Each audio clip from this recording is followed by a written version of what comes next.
Hello, my name is David from Kaiser University, and today I'm going to be showing you how to do a elbow x-ray exam. In order to position for an AP elbow, the patient has to extend their elbow in a supinate hand and align the arms and forearm with the long axis of the IR, the center elbow joint to center of the IR.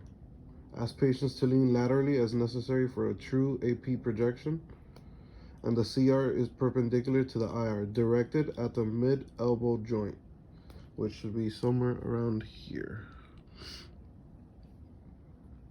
Technical factors for an AP elbow include a minimum of 40 inches SID with a KV range of 70 to 75. Anatomy demonstrated is distal humerus, elbow joint space, and proximal radius and ulna must be visible. In order to perform an AP oblique lateral external rotation elbow exam, the patient has to align the arm and forearm with the long axis of the IR and center the elbow joint to the CR and to the IR. The patient has to supinate the hand and rotate laterally the entire arm so that the distal humerus and the anterior surface of the elbow joint are approximately 45 degrees to the IR. You have to palpate the epicondyles to determine approximately 45-degree rotation of distal humerus. Technical factors include a minimum of 40 inches for SID with a KV range of 70 to 75. Anatomy demonstrated should be the oblique projection of distal humerus and proximal radius, and ulna should be visible. In order to perform an AP oblique ejection with an internal rotation for the elbow, the patient must align the arm and forearm with the long axis of the IR, the center elbow joint to the CR and to the IR. CR must be perpendicular to the IR, and it should also be directed to the mid-elbow joint.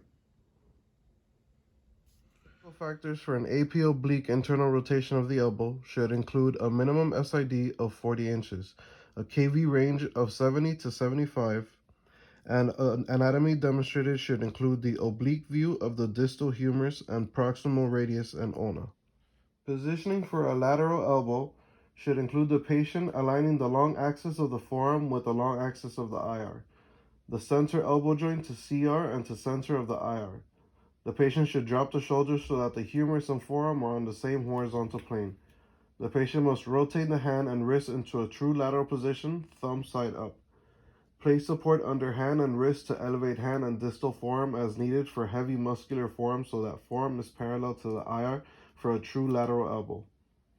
The CR must be perpendicular to the IR, directed to the mid-elbow point.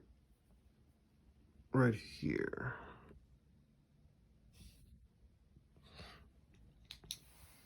Technical factors for a lateral elbow should include a minimum SID of 40 inches, along with a KV range of 70 to 75. Anatomy demonstrated should include the lateral projection of distal humerus and proximal forearm. A Olecranon process and soft tissues and fat pads of the elbow joint should be visible.